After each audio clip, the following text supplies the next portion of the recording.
ఎన్నికల పోలింగ్ ప్రారంభమైంది.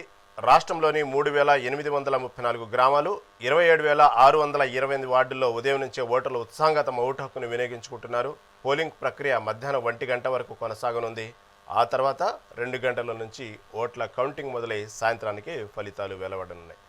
మరి స్థానిక సర్పంచ్ ఎన్నికలు మెదక్ జిల్లా వ్యాప్తంగా ఎలా ఉన్నాయి, ప్రస్తుతం ఓటింగ్ సరళి ఎలా ఉంది తెలుసుకునడానికి ప్రస్తుతం ఆ ప్రతినిధి సిద్ధంగా ఉన్నారు. మల్లారెడ్డి చెప్పండి, ప్రస్తుతం మెదక్ జిల్లా వ్యాప్తంగా స్థానిక సర్పంచ్ ఎన్నికల సంబంధించి పంచాయతీ ఎన్నికల్లో ఈ విధంగా ఓటర్లు తమ ఓటు హక్కును వినియోగించుకోవడానికి ఉదయం నుంచే బారులు తీరినట్లు అర్థమవుతోంది ప్రతి జిల్లా వ్యాప్తంగా. ప్రస్తుతం మెదక్ జిల్లా పరిస్థితి ఏంటి?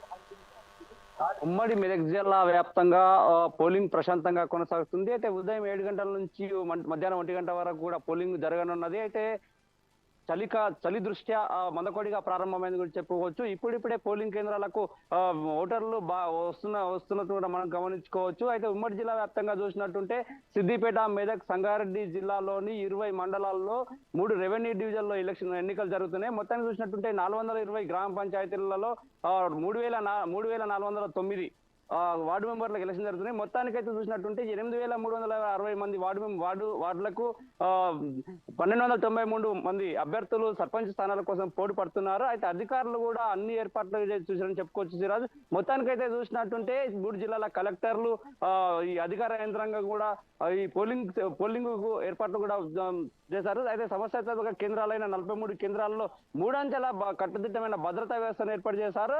ఈ సంగారెడ్డి ఎస్పీ పరితోష్ పంకజ్, మెదక్ ఎస్పీ శ్రీనివాసరావు, ఇటు సిద్దిపేట సిపి విజయ్ కుమార్ ముగ్గురు కూడా 3 జిల్లాల్లో ఎలాంటి అవాంఛనీయ ఘటన జరగకుండా కూడా కట్టుదిట్టమైన భద్రత ఏర్పాటు చేశారు. ముఖ్యంగా చూసినట్టుంటే ఎన్నికల ప్రారంభ సమయం నుంచి ఈ రోజు ఎన్నికల్లో పోలింగ్ జరిగే వరకు కూడా ఎలాంటి మద్యాన్ని కానీ ఓటర్లకు మద్యం పంచడం కానీ డబ్బులు కానీ ఏ విషయంలో అయినా సరే సీరియస్ గానే అధికార యంత్రాంగం పనిచేస్తుంది కూడా చెప్పుకోవచ్చు. మొత్తంగా చూసిన ఈ 3 జిల్లాలలో హోరావరి జరగడం మనం చూస్తుంటాం. అయితే ప్రచారం అయితే ముమ్మరంగా కూడా సాగుతుంది. పోలింగ్ కూడా ప్రశాంతంగా జరిగే విధంగా కూడా ఆయా జిల్లాల కలెక్టర్లు కూడా ఏర్పాట్లని చేసే చెప్పవచ్చు. మొత్తానికి చూసినట్టుంటే 100% పోలింగ్ జరగడమే ముఖ్య ఉద్దేశంతో ఓటర్లను ప్రభావితం చేసే విధంగా ఓటర్ల అవేర్నెస్ ప్రోగ్రామ్ కూడా కండక్ట్ చేయడం జరిగింది.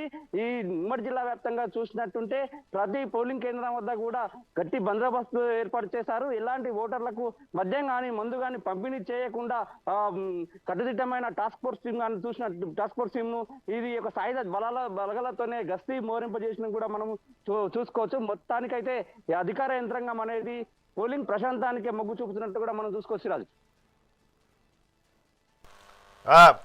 ఇక్కడ మల్లారెడ్డి, ప్రస్తుతం మీరు చెప్పినట్టుగానే ఉదయం నుంచే మందకొడికి సాగుతోంది.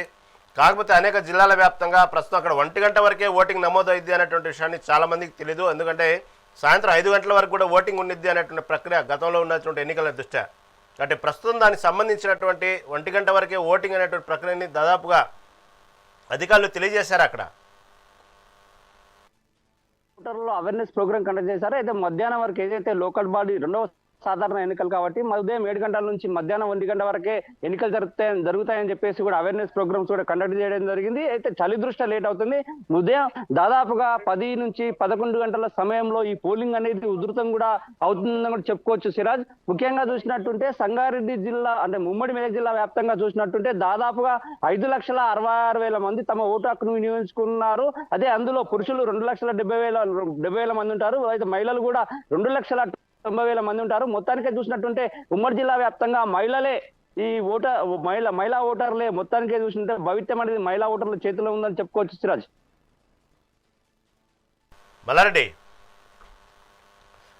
ప్రస్తుతం అక్కడ ఎవరైతే ఓటర్లకు సంబంధించినటువంటి వాళ్లకు కావలసినటువంటి సౌకర్యాలు అవన్నీ కూడా అధికారులు ఏర్పాటు చేశారు. అక్కడ అధికారులు పోలింగ్ బూతుల్లో కూడా మెడికల్ వైద్య శిబిరం కానీ ఇటు ఏదైతే వికలాంగులు ఉంటారో వాళ్ళకి వీల్ చైర్స్ లాంటి సదుపాయాలు, ఇక్కడ తాగునీటి సదుపాయాలు కూడా ఏర్పాటు చేయడం జరిగింది. అయితే సమస్యాత్మక పోలింగ్ కేంద్రాల్లో మాత్రము గట్టి బందోబస్తును 3 అంచెల భద్రతా వ్యవస్థను ఏర్పాటు చేశారు సిరాజ్.